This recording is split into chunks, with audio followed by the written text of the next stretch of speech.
So hi guys, this is Mohit Dixit, you watching me on film hub. War 2 finally theatres में release हो चुके हैं। It is YRF sixth movie in the spy universe, जिसमें हम पहले एक था टाइगर से लेके टाइगर 3 तक बहुत सारी मूवीज आ चुकी हैं including Pathaan. So finally war 2 अब थिएटर्स में रिलीज हो चुके हैं। एंड क्या इसको आपको देखना चाहिए या नहीं देखना चाहिए, whether it is theatre watching movie और आप इसको ओटीटी पे भी इंजॉय कर सकते हो। सो यही सब कुछ आपको इस वीडियो में बताएंगे। बट इससे पहले प्लीज इस चैनल को सब्सक्राइब करें अगर नहीं किया है अभी तक। एंड अगर आपको वीडियो पसंद आए तो प्लीज लाइक जरूर कर देना। शॉर्ट में अगर मैं बोलूं तो इतना ही कहूंगा that war 2 is a big screen experience but only for one time. And one time हम इसको ऑलरेडी वॉर मूवी में देख चुके हैं। सो सेम टेम्पलेट यहाँ पे रखा गया है जो कि कहीं ना कहीं काफी ज्यादा रिपीटेटिव लगता है, जो आपका एक्सपीरियंस जो है उसको खराब करने का काम करता है। If you are an action lover then definitely आपको ये मूवी देखनी चाहिए, क्योंकि इस मूवी में बहुत सारे ऐसे एक्शन सीक्वेंसेस हैं जो कि शायद आपको अच्छे लगेंगे। ऑल्दो मुझे उतना कुछ खास नहीं लगा। क्यों नहीं अच्छा लगा वो सब कुछ मैं इस वीडियो में आगे बताऊंगा। बट सबसे पहले बात करते हैं दोनों स्टार्स की एंट्री सीक्वेंसेस का, ऋतिक रोशन और जूनियर एनटीआर। ऋतिक रोशन स्पेशली उनका एक शॉर्ट फाइटिंग के साथ में एंट्री होती है, हाइना साथ में दिखाया गया, जो कि आपने शायद टीजर या फिर ट्रेलर में भी देखा होगा।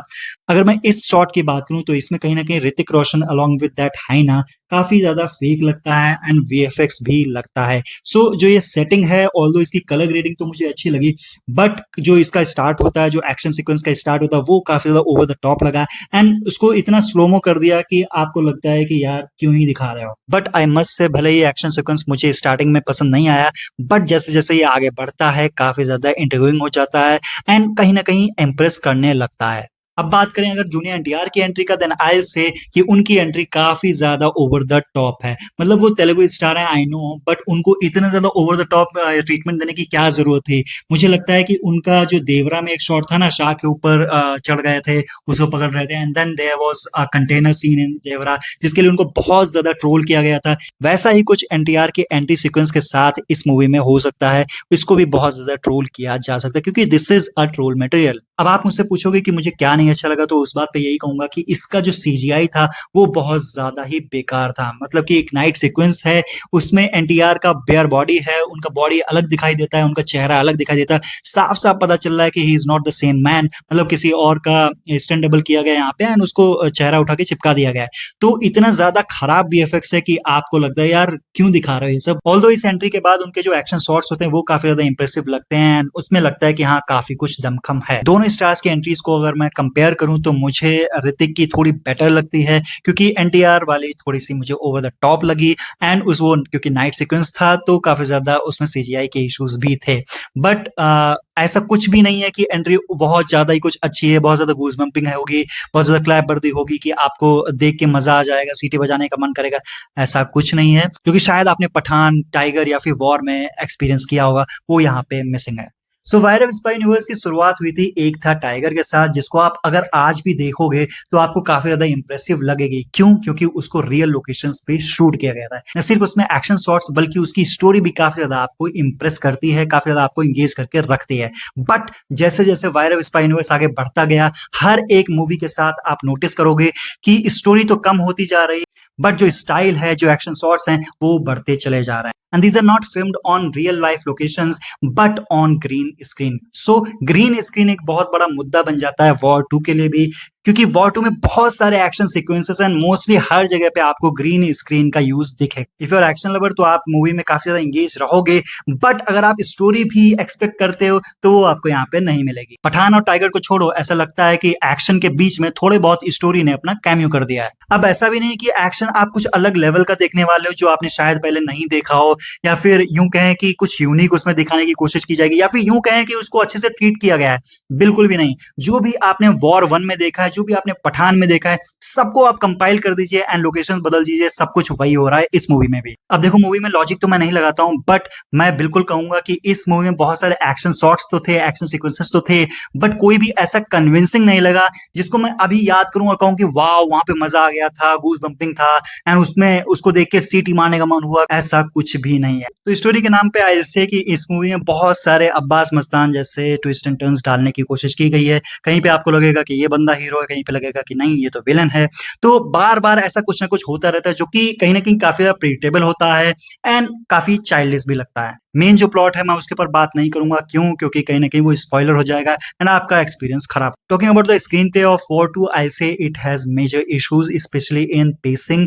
पेसिंग की अगर हम बात करें तो फर्स्ट हाफ में तो ठीक-ठाक लगता है, आपकी दोनों की एंट्री होती है, दोनों स्टार्स की एक्शन सीक्वेंसेस आते हैं एंड उसके बाद दोनों के डांस सीक्वेंसेस भी हैं। सो वो काफ़ी आपको एंगेज करके रखते हैं। बट जो सेकंड हाफ शुरू होता है वो होता है एक फ्लैशबैक सीन के साथ एंड वहाँ पे जो पेसिंग होती है वो काफ़ी ज़्यादा नीचे चली जाती है एंड वहाँ पे आपको सबसे ज़्यादा टायरिंग महसूस हो सकता है। आई मीन मुझे तो काफ़ी ज़्यादा लगा, यार क्यों दिखा रहे हो ये सब, हो गया, समझ गया, ठीक है आगे बढ़ो। तो वैसा आपको यहाँ पे भी फ़ील हो सकता है। ऑल्दो इस फ्लैशबैक सीन में जो भी एक्टर्स हैं उन्होंने अच्छा काम किया है, बट आई विल से कि कुछ ज़्यादा ही उसको दिखा दिया, उतना स्क्रीन टाइम उसको देने की ज़रूरत नहीं थी।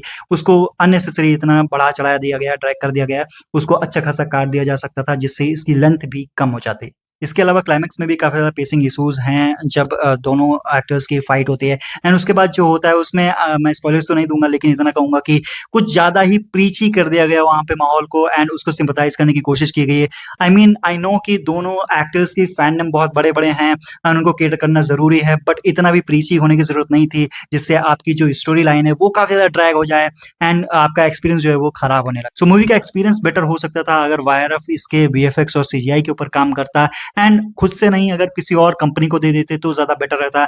आई मीन ब्रह्मास्त्र बनाई थी एआर मुखर्जी ने इससे पहले, उसका सीजीआई, उसका वीएफएक्स कितना अच्छा है, प्राइम फोकस ने किया था। सो अगर वो उनको दे देते खुद करने के बजाय तो काफ़ी ज़्यादा बेटर हो। आपको बता दूं कि ऋतिक रोशन और एनटीआर दोनों को बराबर का स्क्रीन टाइम दिया गया है। सो जो भी रूमर्स चल रहे थे कि एनटीआर बीच में आता है इंटरवल के पॉइंट पे, ऐसा कुछ नहीं है। दोनों को काफ़ी अच्छा स्क्रीन टाइम दिया गया है एंड पैरेलल लीड्स हैं दोनों। सो स्टार्टिंग से एंड तक आपको देखने को मिलेंगे, इसमें कोई दो राय नहीं है। बट कहीं न कहीं जो ऋतिक रोशन का जो ऑरा दिखता है मूवी में वो अलग लेवल पे है। एनटीआर आई मीन उनके आगे मुझे नहीं दिखते। स्पेशली अगर हम लुक्स की बात करें तो ऋतिक के आगे कोई मैच नहीं है। ऋतिक जैसे उनको ग्रीक गॉड बोला जाता है, लिटरली वो उतने हैंडसम दिखते हैं एंड जो उनका लुक होता है वो काफ़ी ज़्यादा इम्प्रेस करता है। उनका चार्मिंग फेस है, उसका जो स्टाइल है अलग लेवल पे लगता है, उनकी पर्सनैलिटी बहुत अच्छी लगती है। बट जो एनटीआर का लुक है मुझे उतना अच्छा नहीं लगा, या फिर यूँ कहें कि उनको उतने अच्छे से प्रेज़ेंट नहीं कर पाए ये लोग। इन दोनों एक्टर्स के अलावा कियारा आडवाणी की अगर मैं बात करूँ तो आई विल से कि उनका कुछ खास रोल है नहीं। अगर आप उसको एक एक्सटेंडेड कैमियो रोल भी बोल दो तो कुछ गलत नहीं होगा, क्योंकि उन्होंने बिकिनी के अलावा सिर्फ 1-2 फाइट्स ही की हैं, उसके अलावा कुछ नहीं। अच्छा, जैसे कि मैंने बताया कि इस मूवी में स्क्रीन प्ले का इश्यू है, वीएफएक्स का इश्यू है, स्टोरी का इश्यू है एंड इवन पेसिंग का भी इश्यू है। बट इन सबसे ज़्यादा, इन सबसे बड़ा जो मुझे इश्यू लगा, जो प्रॉब्लम लगा, जो ड्रॉबैक लगा, वो था इसके मेन प्लॉट का इश्यू। अब मेन प्लॉट क्या है वो तो मैं डिस्क्लोज़ नहीं करूँगा, बट इतना कहूँगा कि इसका जो मेन प्लॉट है उसको स्टार्टिंग में ही इंट्रोड्यूस कर देते हैं एंड जिस तरीके से उसको सॉर्ट आउट किया जाता है specially in the last 5 to 10 minutes, ऐसा लगता है कि इतना चाइल्डिश था। इस चीज़ के लिए हमने 2.5 घंटा वेस्ट किए कि आप 5 मिनट में सब कुछ खत्म कर दोगे, 5 मिनट में सब कुछ सही हो जाएगा। अगर इतना ही बड़ा वो इश्यू था तो इतनी ईज़िली कैसे वो सॉल्व हो गया? म्यूज़िक भी इस मूवी का कुछ ख़ास नहीं है, स्पेशली जो एक आवन-जावन गाना था वो मुझे अच्छा लगा था। ऋतिक एंड कियारा आडवाणी के ऊपर फ़िल्माया गया। उसका जो आप विज़ुअल्स देखोगे या फिर द वे उनके कॉस्ट्यूम्स को डिज़ाइन किया गया वो काफ़ी ज़्यादा अच्छा लगता है। ऑल्दो उसमें जो कॉस्ट्यूम्स हैं वो काफ़ी ज़्यादा सिमिलर लगते हैं एमिली इन पेरिस के साथ में। अगर आपने उसका टीज़र देखा है एमिली इन पेरिस का तो आप रिलेट कर पाओगे मैं क्या बोल रहा हूँ। सो उसके अलावा जो शैतान थीम है जो कि जूनियर एनटीआर के ऊपर फ़िल्माया गया है, वो अच्छा लगता है मूवी में जब आता है एंड उसके अलावा कबीर का जो बीजीएम है, जो थीम है, जो फर्स्ट वॉर में था, वो यहाँ पे भी वर्क करता है एंड वो इम्प्रेसिव लगता है। उसके अलावा एक और गाना है जो कि फ्लैशबैक में आता है, जुबिन नौटियाल ने शायद उसको गाया है, तो वो अच्छा लगता है, बट उसका क्या नाम है ये भी मैं भूल चुका हूँ, तो आप सोच सकते हैं कि कितना इम्पोर्टेंट होगा वो गाना। एंड अब बात करें अगर ऋतिक रोशन और एनटीआर के स्पेशल डांस नंबर की, तो इतना ही कहूँगा कि कोरियोग्राफी तो अच्छी लगी मुझे, काफ़ी स्मूथ थे मूव्स दोनों एक्टर्स के, दोनों ने अच्छे से डांस किया है। म्यूज़िक भी मुझे ठीक लगा वहाँ पे, लेकिन उसके जो लिरिक्स थे गाने के, जनाबे अली की मैं बात कर रहा हूँ, उसके जो लिरिक्स थे इतने ज़्यादा चाइल्डिश, ऐसा लगता है कोई भी लिख देगा, इवन चैट जीपीटी से बेटर लिख देगा। आई मीन ये क्या लाइन है कि चाहे जितनी भी हो रात काली, हम मचा देंगे दिवाली, समझे जनाबे अली, ये क्या लाइन है भैया? ये कौन लिखता है? कौन लिख रहा है भाई साहब ये? But I must say that इस सीक्वेंस में ये जो डांस सीक्वेंस है, इसमें जो म्यूज़िक यूज़ किया गया है, वो अच्छा लगा मुझे एंड वो कहीं न कहीं आपके साथ जब आप मूवी देख के बाहर भी निकलते हो, तब भी आपके साथ रहता है। सो एआर मुखर्जी ने इस मूवी को डायरेक्ट किया है एंड उनका डायरेक्शन भी मुझे कुछ खास अच्छा लगा नहीं, कुछ खास इम्प्रेसिव लगा नहीं है, क्योंकि हर एक डायरेक्टर की अपनी एक वॉइस होती है, अपना एक सिग्नेचर स्टाइल होता है, वो बिल्कुल भी मुझे कुछ दिखा नहीं। इवन आई विल से कि अयान मुखर्जी की one of the weakest film है, वन ऑफ द वीकेस्ट क्या वीकेस्ट ही है, क्योंकि ब्रह्मास्त्र थी उनकी, वो मुझे वीक लगती थी अब तक, बट ये उससे भी ज़्यादा वीक है। एटलीस्ट ब्रह्मास्त्र में अच्छे विजुअल्स तो थे, अच्छे जो मोटिव था उसका वो तो था, कम से कम विज़न तो बड़ा था। यहाँ पे ऐसा कुछ भी नहीं है, जो टेम्पलेट आपके पास ऑलरेडी है, उसी पे आपको बनाना है और उसमें भी आपने कुछ नया नहीं कर पाया। कि war 1 was a masterpiece in front of war 2, क्योंकि जिस तरीके से इसको एग्ज़ीक्यूट किया गया है, वो उसको मास्टरपीस बना देता है। और स्पेशली एक और चीज़ मैं कहना चाहूँगा कि वॉर 1 जब आई थी, तो वो जो एक्शन था, वो जो विजुअल्स थे, वो जो कोरियोग्राफी थी, एक्शन कोरियोग्राफी थी, वो काफ़ी ज़्यादा नई थी, कैमरा वर्क काफ़ी ज़्यादा नया था। एंड सिद्धार्थ आनंद ने दोनों एक्टर्स ऋतिक और टाइगर को काफ़ी अच्छे से प्रेज़ेंट किया था।